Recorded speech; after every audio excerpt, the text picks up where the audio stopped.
Hello everyone, welcome to developing success classes. आप सभी लोगों का स्वागत है इस प्लेटफॉर्म पे। आज हम आपके साथ डिस्कस करेंगे एक इम्पॉर्टेंट सब्जेक्ट जो है हमारा Indian polity.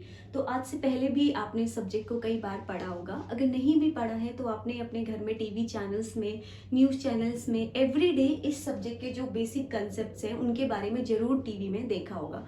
For an example मैं आपको कुछ उदाहरण के तौर पे बताऊं तो आप लोग देख रहे होंगे कि अगर आपके पेरेंट्स अभी टीवी चैनल लगा के बैठे हैं, या आप लोग ऐसे भी सुन रहे होंगे कि लोकसभा के इलेक्शंस होने वाले हैं, हमारे प्राइम मिनिस्टर किसी कंट्री में गए हैं, प्रेसिडेंट जी कहीं गई हुई हैं। तो ये सब चीज़ें जो है ना, वो इसी सब्जेक्ट का ही करंट अफेयर्स है जो हम अपने डे टू डे लाइफ में देखते हैं।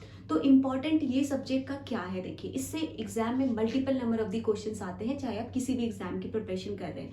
दूसरी चीज, आज के इस सेशन में मैं आपको एक बेसिक बिल्डिंग ब्लॉक बताऊंगी कि what is actually Indian polity. ठीक है, तो जैसे किसी चीज की नींव तैयार हो जाती है ना, तो ऊपर क्या होता है, मकान बनाना आसान हो जाता है। तो सेम चीज इस क्लास में भी हम लोग सीखेंगे। ठीक है, इन बिटवीन आपको कोई भी डाउट रहे तो ask your doubt in the comment section. ठीक है, लेट्स स्टार्ट। तो सबसे पहले देखिए Indian politics, what is actually Indian politics को समझाने के लिए ना मैं आपको एक बहुत सिंपल सा एग्जांपल देती हूँ। देखिए ये हमारा प्यारा सा भारत है, इंडिया।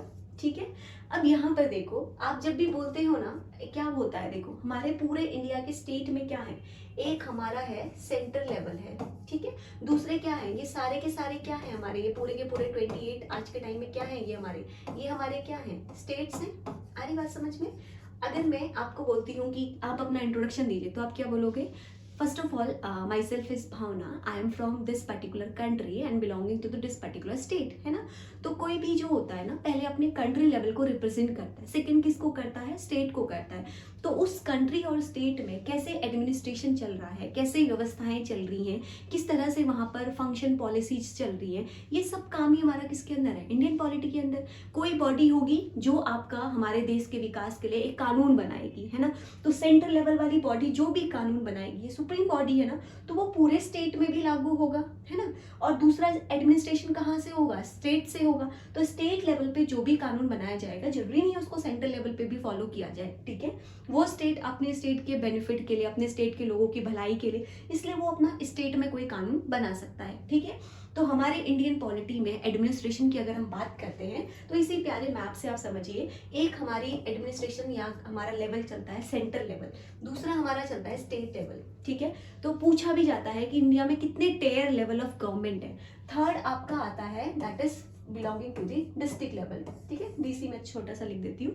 तो डिस्ट्रिक्ट का मतलब क्या है, डिस्ट्रिक्ट लेवल पे भी कुछ एडमिनिस्ट्रेटिव और कुछ पॉलिसीज हमारी चलती हैं। तो 3 लेवल होते हैं, यहीं पे ही आपको मैं और एग्जांपल लूँ तो थर्ड लेवल पे ही हमारे जैसे पंचायती राज, म्यूनसिपैलिटीज, ये लोग भी कुछ कुछ अपने अपने वर्क करते हैं। तो इस तरह से अलग अलग लेवल पे हमारे यहाँ पे गवर्नमेंट चलती है। ठीक है, आज मैं आपको बताऊंगी कि व्हाट इज, कहाँ लिखा गया है ऐसा कि ये गवर्नमेंट ऐसे चलेगी, ये फंक्शनिंग ऐसे होगी, सब समझेंगे बहुत ही ईजी लैंग्वेज में। ठीक है, चलिए स्टार्ट करते हैं पहला सेशन। तो सबसे पहले देखो, कुछ नहीं भी देखा है आज से पहले, कुछ नहीं भी पढ़ा है, तो ये बिल्डिंग जरूर देखी होगी, पार्लियामेंट ऑफ इंडिया की। नाउ अब तो नई बिल्डिंग बन गई है, बट ये हमारे ये बहुत ही फेमस, बचपन से हम लोग बुक्स में भी देखते आए हैं।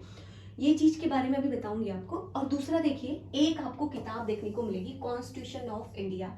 यही है पूरी पॉलिटी की कहानी, जहां पर हम बात करते हैं कॉन्स्टिट्यूशन ऑफ इंडिया के बारे में। ठीक है, तो ये हमारा कब से इंडिया में लागू हुआ था, हमारा संविधान 26 जनवरी 1950 को। ठीक है, इसके पीछे की बैकग्राउंड स्टोरी समझेंगे कि इससे पहले क्या कहानी चली, क्या हुआ, कैसे हमारा ये संविधान लिखा गया। आज आपको एक बेसिक समझने को मिलेगा कि what is actually polity is. ठीक है, तो देखो संविधान ये एक किताब है, आ रही बात समझ में। देखो आपको देखने को मिलेगा कॉन्स्टिट्यूशन ऑफ इंडिया की एक बुक है, रूल बुक है, इसको हम लोग रूल बुक ऑफ इंडिया कहते हैं, है ना। इसी में सारे आपकी सारी पॉलिसी, सारे जो भी चीजें हैं, आर्टिकल, शेड्यूल, सब इसी में मेंशन है। ठीक है, चलो आते हैं अब सबसे पहले हम बैकग्राउंड पे पहुंचते हैं। 26 जनवरी 1950 तक की कहानी पे पहुंचने के लिए थोड़ा सा बैकग्राउंड समझते हैं। देखो, क्या इंडिया ऐसी पहली कंट्री थी जिसने अपना संविधान बनाया? नो, आज से पहले, इंडिया से पहले भी बहुत सारी कंट्रीज ऐसी थी जिनके पास अपना अपना संविधान था। ठीक है, तो क्या हुआ, सबसे पहले एक पर्सन आए हमारे जिनका नाम है आपका एम एन रॉय। ठीक है, इनके दिमाग में ये बात आई 1934 में कि हमारे पास भी इंडिया का भी एक संविधान होना चाहिए, ताकि आने वाली जो जनरेशन है उनको पता चले कि क्या रूल है, क्या रेगुलेशंस हैं, कैसे एडमिनिस्ट्रेटिव पॉलिसी चलेगी, कैसे आपका काम चलेगा। ठीक है, इन्होंने ये बात बोली कि भाई हमारा भी एक संविधान बनाइए, हमें भी नीड है। ठीक है। अब क्या हुआ, उस समय पंडित जवाहरलाल नेहरू जी थे हमारे यहाँ पे एडमिनिस्ट्रेटिव पॉलिसी में, तो अब धीरे धीरे क्या हुआ, आगे बात पहुंचाई गई। फिर उस समय तो हम एक आज़ाद देश नहीं थे, हमें कुछ भी काम करने के लिए ब्रिटिश पार्लियामेंट से परमिशन लेनी पड़ती थी कि क्या हम इस चीज़ को फॉलो करें कि नहीं करें, ठीक है। तो ब्रिटिश पार्लियामेंट ने लास्ट में बहुत सारे मिशंस भेजे, अगस्त ऑफर भेजा, क्रिस मिशन भेजा, बहुत सारे मिशंस भेजे, सब आपके रिजेक्ट हो गए थे। लास्ट में एक जो सक्सेसफुल मिशन रहा दैट इज कैबिनेट मिशन। तो कैबिनेट मिशन के थ्रू इंडिया को आपकी परमिशन मिल गई थी कि now India can frame their own constitution, ठीक है। तो कैबिनेट मिशन में जब अप्रूवल मिल गया तो इंडिया के जितने भी उस समय ग्रेट लीडर्स थे, फॉर एन एग्जाम्पल आपने सुना होगा जवाहरलाल नेहरू, B.R. अम्बेडकर, लाल बहादुर शास्त्री, जितने भी उस समय लीडर्स थे, तो इन सब लोगों ने कहा कि अब हम क्या करते हैं, अपने इस पे काम बनाना शुरू करते हैं, हम भी अपनी कंट्री का संविधान लिखना शुरू करते हैं, ठीक है। ये तो बेसिक चीज समझ में आई। अब देखो, अब आपको थोड़ा सा कुछ चीजें और समझने को मिलेंगी यहाँ पर मैंने आपको ये तो बैकग्राउंड बताया कि कैसे ये अप्रूवल मिला। अब जैसे काम स्टार्ट हो गया तो सब लोग लीडर जितने भी थे अपने अपने काम पे लग गए। तो क्या हुआ, देखो अब कॉन्स्टिट्यूशन के बारे में कुछ इंपॉर्टेंट फीचर्स आपको समझने को मिलेंगे, ठीक है। देखिए, कॉन्स्टिट्यूशन एक्चुअली जब भी संविधान लिखा गया, बनाया गया, तो कॉन्स्टिट्यूशन एक्चुअली है क्या, constitution is nothing, it is a rule book of India, ठीक है। रूल बुक ऑफ इंडिया का मतलब क्या होता है, इसमें कैसे वर्क करेगा, कैसे फंक्शनिंग होगी, हर एक चीज इसमें लिखी गई है। एक किताब है जिसमें सब कुछ लिखा गया है, ठीक है। अब मैं आपको एक बहुत नॉर्मल एग्जांपल से समझाती हूँ। हम डे टू डे लाइफ में भी अपनी बुक्स देखते हैं। फॉर एन एग्जांपल मैंने आपको कहा हिस्ट्री की बुक है, मैंने आपको कहा साइंस की बुक। तो आप एक बुक को जब देखते हो तो जैसे ही आप बुक को ओपन करते हो, first of all what you will see कि इंडेक्स उसमें देखने को मिलता है। फिर क्या देखने को मिलता है, उसमें चैप्टर्स देखने को मिलते हैं ना।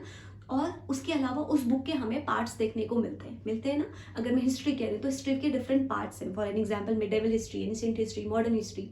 साइंस कह रही हूँ तो फिजिक्स, केमिस्ट्री, बायोलॉजी, ये अलग अलग उसके क्या है, सब सेक्शंस हैं, पार्ट्स हैं। तो सेम इसी तरह से जब मैं आपको कह रही हूँ कि ये भी हमारी किताब है, तो इसमें भी क्या होंगे आपके, इसमें भी आपके क्या होंगे, जरूर इस बुक में भी हमारा एक इंडेक्स होगा, है ना। इस बुक में भी हमारा क्या होगा, इस बुक में भी हमारे चैप्टर्स होंगे, ठीक है। और इस बुक के भी हमारे क्या होंगे, आपके पार्ट्स होंगे, क्लियर। अब देखो, ये तो इंडेक्स, चैप्टर और पार्ट्स जो है तो इंग्लिश टर्म है, but we are studying here polity ना। तो पॉलिटी में इस इंडेक्स को समझने के लिए आप ध्यान रखिए, इसको हम लोग कहते हैं शेड्यूल्स, ठीक है। क्या कहते हैं हम लोग, शेड्यूल्स। उसके बाद जो हमारे चैप्टर्स है जितने भी, इसको हम लोग कहते हैं आपके आर्टिकल्स, ठीक है।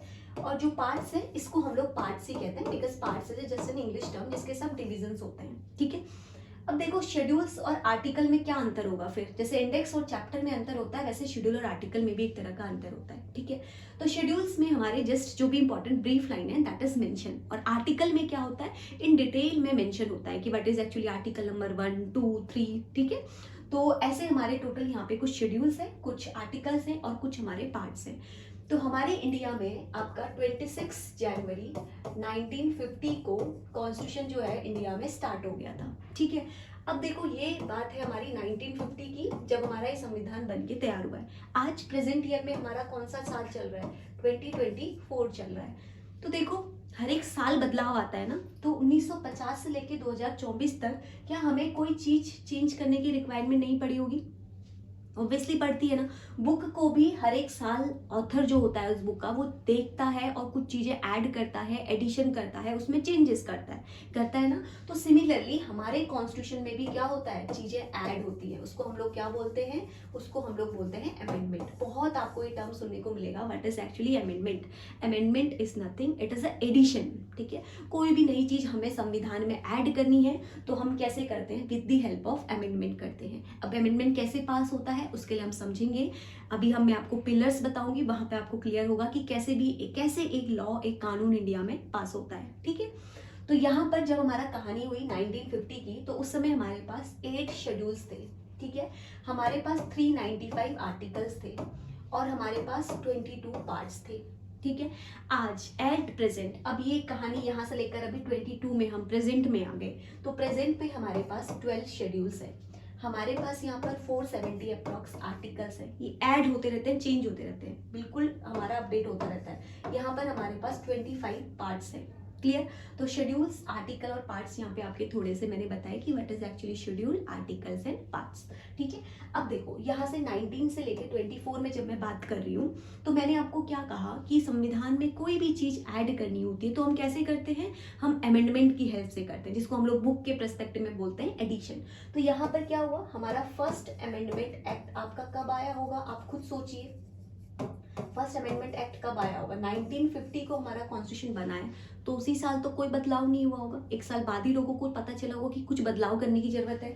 तो फर्स्ट अमेंडमेंट एक्ट कब आया हमारा, 1951 में आया, जिसके थ्रू हमारे यहाँ पर 8th के बाद 9th शेड्यूल हमारा ऐड हुआ। ऐसे ही फिर जो जो चीजें हमें लगती गई कि हमें बदलाव करने की जरूरत है, हम यहाँ भी ऐड करते गए और यहाँ भी ऐड करते गए। ठीक है, तो 9 के बाद आपका 10, 11, 12 ये सब आपके अमेंडमेंट एक्ट के थ्रू ऐड होते गए। ठीक है, और आर्टिकल्स, वैसे ही आर्टिकल्स भी यहाँ पर बढ़ते गए और सिमिलरली यहाँ पर हमारे पार्ट्स भी जो है वो भी ऐड होते गए। ठीक है, ये तो आई हमारी बात जब हमारा कॉन्स्टिट्यूशन बना था।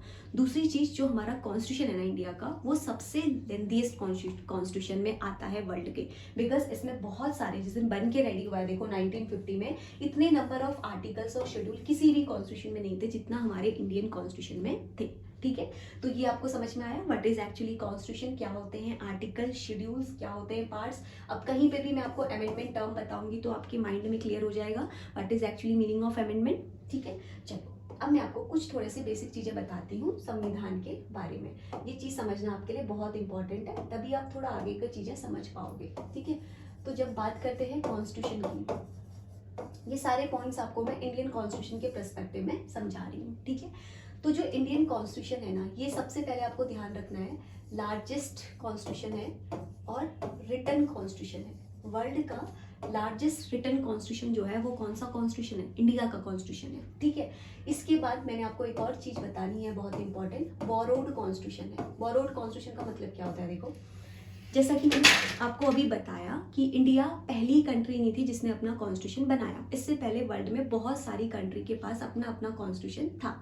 तो आपको यहाँ पे जब हमारे कॉन्स्टिट्यूशन मेकर जो है वो आपका कॉन्स्टिट्यूशन बनाने की बात को करने लगे, डिस्कशन करने लगे कि अब हमें कॉन्स्टिट्यूशन बनाना है, तो उन्होंने क्या किया, वर्ल्ड में जितने ऑलरेडी कॉन्स्टिट्यूशंस थे सबको देखा, सबसे रीड किया और हर किसी से कुछ ना कुछ पॉइंट्स उन्होंने लिए। तो इसीलिए हमारे कॉन्स्टिट्यूशन में जो भी चीज़ें ऐड है, फंडामेंटल राइट आपने सुना होगा, सिटीजनशिप सुना होगा, क्योंकि अभी प्रोटेस्ट भी बहुत ज़्यादा चल रहा था कैग बिल को लेके, सिटीजनशिप अमेंडमेंट बिल को लेके, कैग बिल को। तो उसके अलावा आपने पार्लियामेंट सुना होगा, president, vice president, prime minister, everything जो भी कॉन्स्टिट्यूशन के बारे में आपने सुना है, जो भी आपने पॉलिटिक्स से रिलेटेड टर्म सुना है, सब कुछ हमारा क्या है, बोरोड है। तो ये एक इम्पॉर्टेंट टॉपिक बन जाता है एवरी एग्जाम के लिए कि कौन सा सोर्स हमारे कॉन्स्टिट्यूशन में जो ऐड किया गया है वो किस कॉन्स्टिट्यूशन से लिया गया है, वर्ल्ड के किस कॉन्स्टिट्यूशन से हमने बोरो किया है। हम जो भी टॉपिक्स पढ़ेंगे, for an example upcoming series में जब हम फंडामेंटल राइट के क्वेश्चंस करेंगे तो दिस इज अगेन इंपॉर्टेंट कि फंडामेंटल राइट भी कौन से कॉन्स्टिट्यूशन से लिया गया है। जैसे कि मैंने आपको बताया हर एक चीज हमारे कॉन्स्टिट्यूशन में जो है वो बोरोड है वर्ल्ड के कॉन्स्टिट्यूशन से, कोई भी चीज ऐसी नहीं है जो खुद से ऐड करी गई, हर एक चीज हमारी बोरोड है। ठीक है, most of the things are borrowed.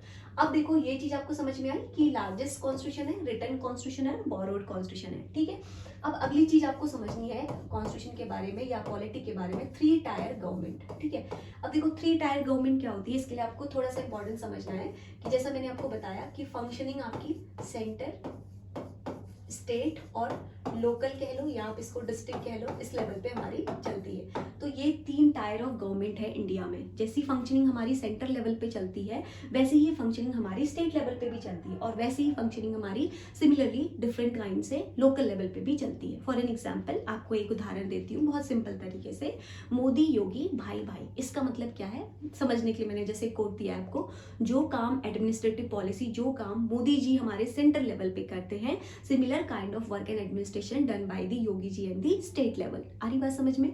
अगर सेंटर पे कोई कानून पास करना है, किसी चीज को आगे लाना है, तो हर एक जगह पे रिप्रेजेंटेटिव कौन होते हैं हमारे, मोदी जी। इतनी कंट्रीज में आप देखते हो हमारे प्राइम मिनिस्टर जाते हैं और हर एक कंट्री के साथ कुछ ना कुछ डील करके आते हैं।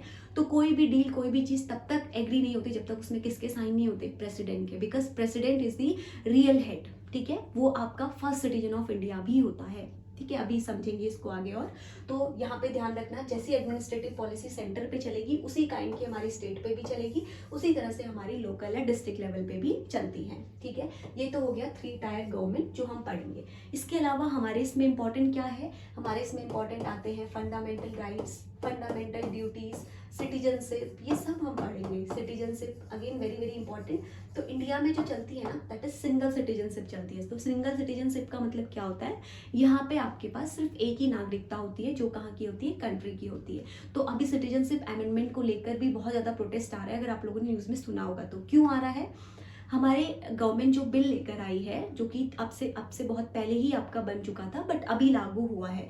तो हमारी जितनी भी नेबरिंग कंट्रीज हैं, इंडिया, अफगानिस्तान और आपका बांग्लादेश, तो यहाँ से आए हुए रेफ्यूजी जितने भी इंडिया में आज बसे हुए हैं, 2014 के बाद जितने भी लोग आके रह रहे हैं, उन सबको आपकी इंडिया की सिटीजनशिप दी जाएगी। उसमें जो आपकी कौन सी कम्युनिटी से बिलोंग करते हैं, माइनॉरिटी कम्युनिटी से बिलोंग करते हैं। माइनॉरिटी कम्युनिटी कौन सी होती है, जो कम लेवल पे प्रेजेंट होती है। For an example Jainism, Buddhism, Farsi, जितने भी हैं ये सब। ठीक है, अब यहाँ पे प्रोटेस्ट होने का रीजन क्या है वो भी समझ लीजिए। देखिए, जो ये नेबरिंग कंट्रीज से हमारे यहाँ पे पर्सन्स को आपका अलाउ किया गया है, उसमें मुस्लिम कम्युनिटी को ऐड नहीं किया गया है। क्यों नहीं किया गया है, वो लोग इसीलिए सबसे ज़्यादा प्रोटेस्ट पे आए हैं कि मुस्लिम कम्युनिटी उसमें ऐड नहीं है, बाकी माइनॉरिटी कम्युनिटी ऐड है। तो इसके रिप्लाई में गवर्नमेंट ने ये आपका आंसर दिया।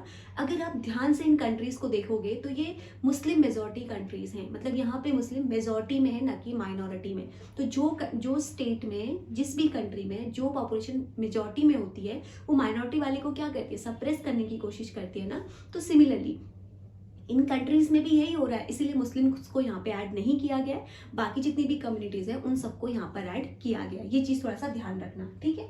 उसके अलावा हम यहाँ पर पढ़ेंगे, हमारे यहाँ पे पार्लियामेंट फॉर्म ऑफ गवर्नमेंट है।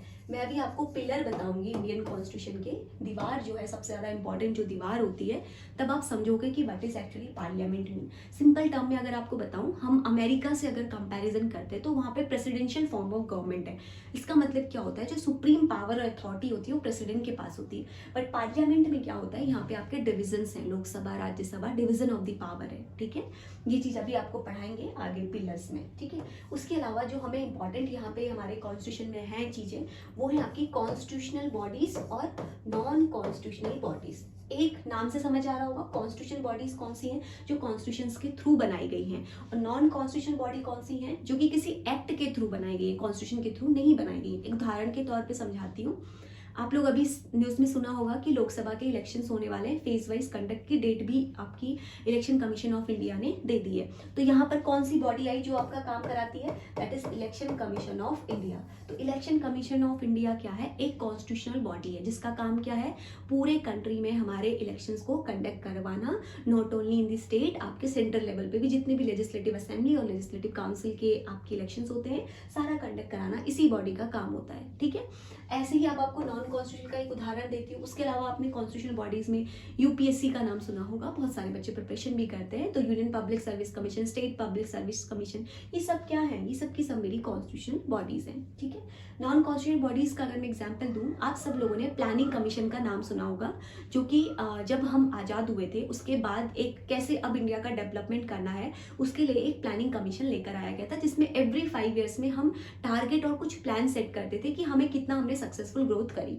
तो अब क्या हुआ, जब आपकी Modi government I in the year of 2014, तो उन्होंने क्या किया, प्लानिंग कमीशन को रिप्लेस करके एक नई बॉडी बना दी जिसका नाम आपका क्या है, नीति आयोग। तो आपने सुना होगा नीति आयोग का नाम, NITI Aayog is one of the very important, इससे बहुत क्वेश्चंस भी आते हैं आपके।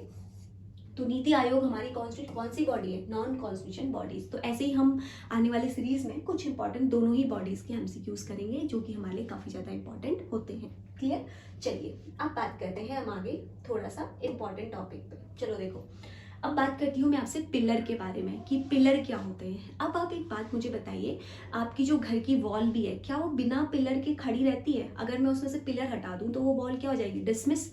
आप कुछ भी चीजें लिख दो कॉन्स्टिट्यूशन में, वो तब तक कब तक नहीं फॉलो होंगे, जब तक उसके पास पिलर नहीं होंगे, स्ट्रॉन्ग पिलर्स नहीं होंगे। ठीक है, तो ऐसे ही हमारी जो डेमोक्रेसी है, हमारी जो इंडिया की डेमोक्रेसी या गवर्नमेंट है, उसके भी कुछ पिलर्स हैं जो उसको प्रोटेक्ट करके रखते हैं, जो उसको खंबे की तरह एकदम सहारा देते हैं। पिलर्स का मतलब ही समझिए। सबसे पहले यहाँ पर आपकी मैंने लिखा हुआ है दैट इज जुडिशरी। ठीक है, दूसरी बॉडी मैंने यहाँ पर आपकी लिखी हुई है दैट इज एग्जीक्यूटिव। ठीक। थर्ड पिलर मैंने आपका, थर्ड पिलर, ये फोर्थ पिलर में आपका आता है जनरली मीडिया, और थर्ड पिलर यहाँ पे आता है हमारा एग्जीक्यूटिव। ठीक है, जनरली तो तीन ही मेन इंपॉर्टेंट पिलर्स हैं, मीडिया को फोर्थ पिलर के तौर पे काउंट किया गया है। ठीक है, अब नाम से थोड़ा समझते हैं, फिर इन डिटेल में ओपन करके आपको बताऊंगी। देखो, जुडिशरी का मतलब क्या होता है? जुडिशरी, इसका काम ही क्या है? जुडिशरी नाम से समझिए, इसका काम ही क्या है? जस्टिस देना, इसका मेन काम ही है। फेयर ट्रीटमेंट हो इंडिविजुअल और ग्रुप्स में, कहीं पे भी किसी भी बेसिस पे कोई भी डिस्क्रिमिनेशन ना हो, पहला इंपॉर्टेंट काम है जुडिशरी का। सेकेंड बॉडी यहाँ पे कौन सी आती है? एग्जीक्यूटिव। एग्जीक्यूटिव का काम क्या होता है? जो भी लॉ बनाया गया है उसको ये चीज में ध्यान में रखते हुए एग्जीक्यूट करना कि उसमें इक्वालिटी मेंटेन रहे। ठीक है, ऐसा नहीं कि ब्रिटिश टाइम पे जो वो लॉ लाते थे वो लोग क्या करते थे, वो लोग सेल्फ बेनिफिट के लिए हमेशा कानून बनाते थे, इंडियंस का एज एन यूज करते थे, है ना। तो वो चीज यहाँ पर ना हो, इक्वालिटी मेंटेन रहे, तो उसके लिए हमारा इंडिविजुअल और ग्रुप जो है उनके पास कुछ अपॉर्चुनिटीज हो लाइफ में, ताकि वो इक्वल मेंटेन हो सके। ठीक है, यहाँ पे राजा महाराजा धीराजा की तरह भेदभाव ना हो। अगली बात आती है हमारी मीडिया। मीडिया को क्यों पिलर में जोड़ा गया? देखो, मीडिया जो है ना, प्रेस और मीडिया जो भी है, ये आपको क्या करती है? ये आपको फ्रीडम देती है। फ्रीडम देने का मतलब समझते हैं? आप इंडिपेंडेंट हैं कि आप अपने विचारों को प्रकट कर सकते हैं, और मीडिया का काम ही ये होता है कि राइट न्यूज को पब्लिक या ऑडियंस तक हमारा पहुंचाए। ठीक है, तो फ्रीडम, मीडिया का काम ही है फ्रीडम। पीपल, लोगों के पास राइट है कि वो अपना स्पीक कर सकते हैं, बोल सकते हैं जो उनको बोलना है, जो उनको अपनी बातें आगे पहुंचानी है। ठीक है, अगली बॉडी आती है हमारी लेजिस्लेटिव। तो लेजिस्लेटिव कौन सी बॉडी है? ये रिप्रेजेंटेशन करती है, यानी कि इलेक्ट करती है representative on the behalf of citizen. Citizen के बिहाफ पे यहाँ पर वो पर्सन बैठते हैं इस लेजिस्लेटिव में जो देश के कानून व्यवस्था को बनाए रखने में महत्वपूर्ण योगदान देते हैं। इवन लॉ, कानून यही बॉडी बनाती है। हम लोग तो आम पीपल तो जाके नहीं बैठते लोकसभा राज्यसभा में, तो कौन बैठेगा? हमने जिनको चुना है, हमने जिनको इलेक्ट किया है, जो हमारे, जिन पे हमने भरोसा किया है कि ये हमारे लिए अच्छा कानून या सरकार बनाएंगे, तो उन्हीं को हम लोग इलेक्ट करते हैं। वही हमारे बिहाफ पे कहाँ बैठते हैं? जुडिशरी में बैठते हैं ना, वही रिप्रेजेंट करते हैं एज एन सिटीजन को, कहाँ पे? इन दी लेजिस्लेटिव में। ठीक है, अभी समझोगे इन डिटेल में आगे। ये चार पिलर समझ में आए, legislative, executive, judiciary and media. कार्यपालिका, न्यायपालिका और विधायिका। तो न्यायपालिका क्या है? जुडिशरी, जिसका काम है, एक है हमारी कार्यपालिका, एक है हमारी न्यायपालिका। ठीक है, कार्यपालिका इज लेजिस्लेटिव और एग्जीक्यूटिव। चलो अब समझते हैं यहाँ पर इसको और डिटेल में। देखो यहाँ पर ध्यान से देखना, इससे आपको बहुत सारी चीजें क्लियर हो जाएंगी। देखो, जब मैं कॉन्स्टिट्यूशन के पिलर की बात कर रही हूँ तो मैंने आपको बोला तीन इंपॉर्टेंट कौन से? Legislative, executive and judiciary. तो सबसे पहले आती है हमारी लेजिस्लेटिव। तो लेजिस्लेटिव कौन सी बॉडी है? ये बॉडी होती है हमारी लॉ मेकिंग बॉडी। ठीक है, ये बॉडी कौन सी है? जिसका काम क्या है? कानून को बनाना। ठीक है, एग्जीक्यूटिव कौन सी बॉडी है? Law implementing body. ठीक है, इसको समझने के लिए बहुत सारे बच्चे इसी चीज में कंफ्यूजन में रहते हैं, ध्यान से समझिए। ठीक है, ये कौन सी बॉडी है? जिसका काम क्या है? पनिश करना, यानी कि चेक करना कि चीजें काम हो रही है सही से या नहीं हो रही है। ठीक है, अब एक बात बताओ, अगर लेजिस्लेटिव अपना काम कर लेता है, लॉ को बना लेते हैं, एग्जीक्यूटिव उसको इम्प्लीमेंट भी कर देते हैं, लेकिन अगर जुडिशरी अपना रोल प्ले नहीं करेगी, अगर मैं अपने मन मर्जी से कोई भी काम करूंगी, तो मैं क्या करूंगी? तो मैं वो काम बहुत अच्छा करूंगी या मैं बहुत खराब करूंगी। लेकिन अगर मेरे पीछे कोई रिस्ट्रिक्ट करने वाला रहेगा, मेरे गार्जियन, मेरे माँ बाप, तो क्या करेंगे? मेरे को एक लिमिट करके रखेंगे, है ना। तो वैसा ही यहाँ पर भी है, जुडिशरी और एग्जीक्यूटिव को कभी भी प्रॉब्लम आए तो एक गार्जियन होना चाहिए ना, उनका वॉच डॉग जो उनके लिए न्याय करे। वो कौन सी बॉडी है? वो है हमारी normal body, that is judiciary. ठीक है, अब देखो यहाँ पर आपको मैंने बताया सबसे पहले लेजिस्लेटिव। तो लेजिस्लेटिव है हमारी लॉ मेकिंग बॉडी। तो लॉ बनाने का काम यहाँ पर देखो दोनों ही लेवल पे होता है। एक हमारे सेंट्रल लेवल पे होगा, तो सेंट्रल लेवल पे जो लॉ बनाने का काम करती है, मैंने आपको समझाया 3 लेवल पे गवर्नमेंट चलती है, सेंटर, स्टेट और डिस्ट्रिक्ट। तो जनरली लॉ जो बनते हैं वो कहाँ पर बनते हैं? सेंटर और स्टेट में बनते हैं। ठीक है, तो सेंट्रल लेवल पे जो लॉ बनाने वाली बॉडी है वो कौन है? हमारी पार्लियामेंट। और स्टेट लेवल पे जो लॉ बनाने वाली बॉडी है वो कौन सी है? हमारी स्टेट लेजिस्लेटिव। ठीक है, यहाँ पे लिखा हुआ है लेजिस्लेशन, अभी इसको खोल के भी आपको समझाऊंगी। और यहाँ पर एग्जीक्यूटिव, ये लॉ तो बना दिया, ठीक है, लॉ बनाने का काम इस बॉडी ने कर दिया, अब उसको एग्जीक्यूट कैसे करना है? तो एग्जीक्यूटिव बॉडी कौन सी होती है हमारी? हमारे एग्जीक्यूटिव बॉडी में आते हैं हमारे प्रेसिडेंट, वाइस प्रेसिडेंट। ठीक है, ये सेंट्रल लेवल पे, ऐसे ही गवर्नर जो हमारे कहाँ पे आएंगे? स्टेट लेवल पे आएंगे। ठीक, और यहाँ पर देखिए जुडिशरी। तो जुडिशरी आपकी सेंट्रल लेवल पे कौन सी बॉडी होगी? Supreme court. स्टेट लेवल पे कौन सी होगी? High court. ठीक है, तो आपको मैंने समझाया था इंडिया में कोई भी कानून तब तक पास नहीं होता है जब तक उसमें कौन साइन नहीं करता, प्रेसिडेंट साइन नहीं करता। क्यों क्यों पास नहीं होता है? Because president law implementing body में आता है, दैट इज एग्जीक्यूटिव, ठीक है। और यहाँ पर पार्लियामेंट में हमारे लोकसभा, राज्यसभा, अभी आपको बताती हूँ आगे। ये समझ में आया? 3 मेन पिलर्स, लेजिस्लेटिव, एग्जीक्यूटिव और judiciary. Law implementing body, law making body, law implementing body और the last one is the punishment body. ऐसे आप ध्यान में रख सकते हो, ठीक है। चलो अब समझते हैं यहाँ पर हम कुछ इंपॉर्टेंट चीज। तो देखो, जो मैंने आपको बताया सेंटर और स्टेट, इसके बारे में मैं थोड़ा सा आपको बता देती हूँ। सेंटर और दूसरा आपको मैंने बताया स्टेट, ताकि जो क्रोनोलॉजी है ना ये आपके माइंड में क्लियर रहे, ठीक है। तो देखो, सेंटर में सबसे पहली बॉडी मैंने आपको लेजिस्लेटिव बताई है ना। तो लेजिस्लेटिव बॉडी में दोनों में देखेंगे, लेजिस्लेटिव जो फर्स्ट पिलर आपको मैंने बताया, इसमें सबसे पहले आपको मैंने क्या बताया, सेंट्रल लेवल पे जो लॉ बनाने का काम करती है वो कौन होती है? हमारी पार्लियामेंट होती है, ठीक है। स्टेट लेवल पे कौन होती है? स्टेट लेजिस्लेशन होती है, जो सेम काम हमारा स्टेट लेवल पे करती है। तो सेंटर जो कानून बनाएगा, ये सुप्रीम है ना, तो जो भी ये कानून बनाएगा वो पूरे इंडिया में हमारा लागू होगा। लेकिन जो स्टेट हमारे लॉ बनाएगा या कानून बनाएगा, इट नॉट नेसेसरी कि वो हर एक पूरे स्टेट में, कंट्री में फॉलो हो। वो स्टेट अपने स्टेट के बेनिफिट के लिए वो भी कानून लेकर आएगा। तो पार्लियामेंट में यहाँ पर हमारे पास 2 हाउस होते हैं। एक होता है हमारा लोकसभा, ठीक है, दूसरा होता है हमारा राज्यसभा, ठीक है। ये होता है हमारा लोकसभा और राज्यसभा। नाउ क्यों ये इंपॉर्टेंट है? देखिए, अभी आप लोग न्यूज़ में सुन रहे होंगे कि हमारे लोकसभा के इलेक्शंस हो रहे हैं। तो लोकसभा में हमारे डायरेक्ट इलेक्शन होते हैं, ठीक है। राज्यसभा में हमारे इनडायरेक्ट इलेक्शन होते हैं। आ रही बात समझ में? तो इनडायरेक्ट इलेक्शन और डायरेक्ट इलेक्शन क्या क्या मतलब है? यहाँ पर डायरेक्टली हम लोग जाते हैं वोटिंग करने के लिए। अभी आपने सुना है लोकसभा के इलेक्शन अलग अलग फेज में स्टार्ट होने वाले हैं जल्दी, तो हम लोग डायरेक्टली वोट करने जाते हैं। और यहाँ पे इनडायरेक्ट का मतलब क्या होता है? हमने जिनको इलेक्ट किया है ना, वो लोग यहाँ पे इलेक्शन में पार्टिसिपेट करते हैं। यहाँ पे डायरेक्ट इलेक्शंस नहीं होते हैं, ठीक है। ऐसे ही स्टेट लेजिस्लेशन में क्या होता है? स्टेट लेजिस्लेटिव असेंबली और स्टेट लेजिस्लेटिव काउंसिल होता है, जिसको हिंदी में हम लोग विधानसभा, आपने सुना होगा विधानसभा, और दूसरा होता है हमारा विधान परिषद,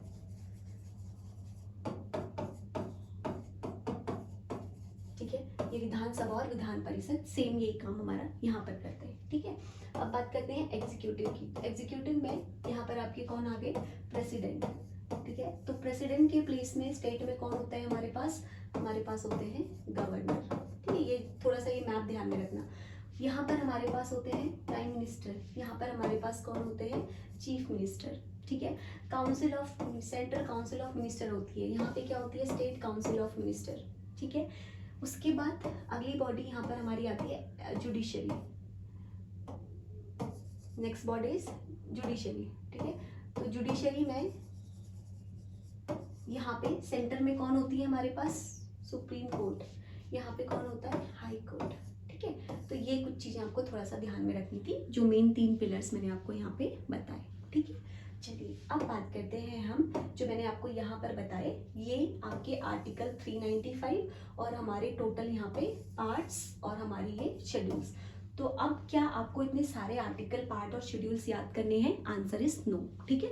जो इंपॉर्टेंट आर्टिकल और शेड्यूल होगा वो मैं आपको क्लास में साथ के साथ इंपॉर्टेंट क्वेश्चन जब बताऊंगी तो वहीं पे आपको मैं ऐड करवा दूंगी, ठीक है।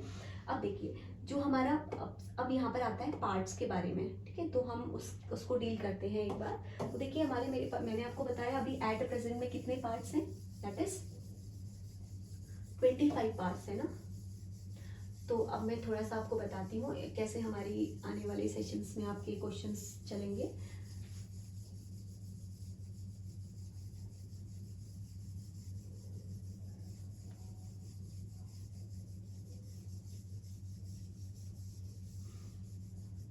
तो देखिए, जो सबसे पहले पार्ट 1 है, पार्ट 1 आपका बात करता है स्टेट एंड यूनियन टेरिटरी के बारे में, ठीक है। पार्ट 1 में आपका आता है स्टेट एंड यूनियन टेरिटरी, ठीक।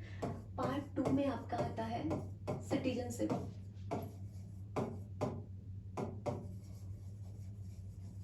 ठीक है। अब देखो, सिटीजनशिप को लेके हमारे यहाँ पे अभी बहुत ज़्यादा प्रोटेस्ट चल रहे हैं, जिसका मैंने कारण आपको बताया। अब नाउ बात करें अगर इंडिया के सिटीजनशिप की, तो इंडिया में सिंगल सिटीजनशिप है, यहाँ पे डुअल सिटीजनशिप का कंसेप्ट नहीं है। अगर आप किसी अनदर कंट्री की सिटीजनशिप ले लेते हैं तो आपकी इंडिया की सिटीजनशिप ऑटोमेटिकली खत्म हो जाती है, ठीक है, ये चीज़ ध्यान में रखना है। और जो पार्ट थर्ड है, यहाँ से हमारे MCQ शुरू होंगे अगली क्लास में, दैट इज फंडामेंटल राइट। ये हमारा एक बहुत ही इंपॉर्टेंट टॉपिक है। मूलभूत अधिकार क्या क्या है इंडिया के पास, India as an citizen of India आपके पास क्या मौलिक अधिकार है, क्या फंडामेंटल राइट्स है, ठीक है।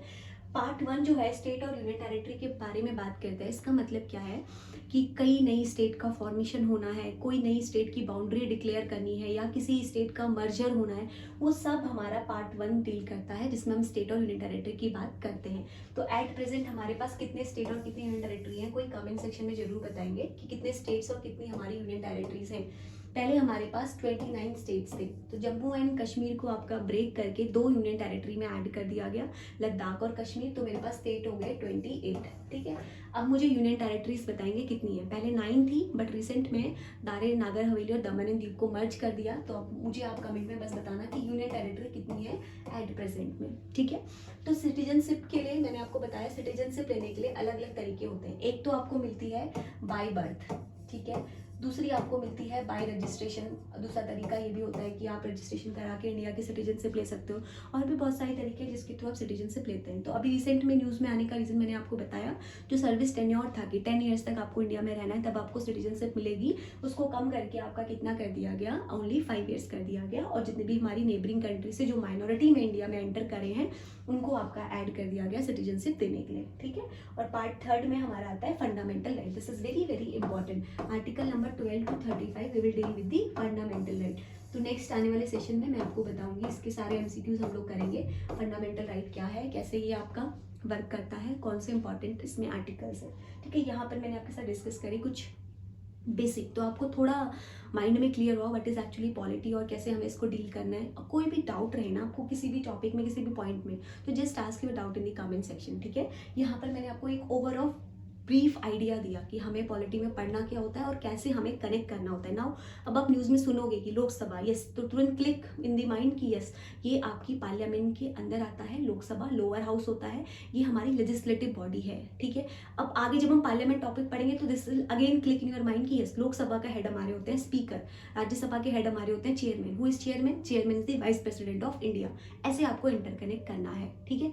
यहाँ पर अगर स्टेट में हमारे प्रेसिडेंट कर रहे हैं तो सेंटर में, स्टेट में हमारे अगर गवर्नर हैं तो सेंटर में कौन है? प्रेसिडेंट है। प्रेसिडेंट कैसे बनते हैं और आपके गवर्नर कैसे बनते हैं, ये सब चीज़ें आपको एकदम कनेक्शन होने लगेगा, तो पॉलिटी में आपकी एकदम स्ट्रॉन्ग कमांड हो जाएगी और कोई भी क्वेश्चंस आपके गलत नहीं होंगे, ठीक है। इस तरह से आपको सोचना है आज की क्लास अटेंड करने के बाद। तो आपको अब फंडामेंटल राइट जब मैं बताऊंगी तो एकदम दिमाग में रखना है कि यस कितने फंडामेंटल राइट्स थे, क्या होता है ये टर्म, तो मैंने आपको कुछ टर्म्स भी बताए, ठीक है।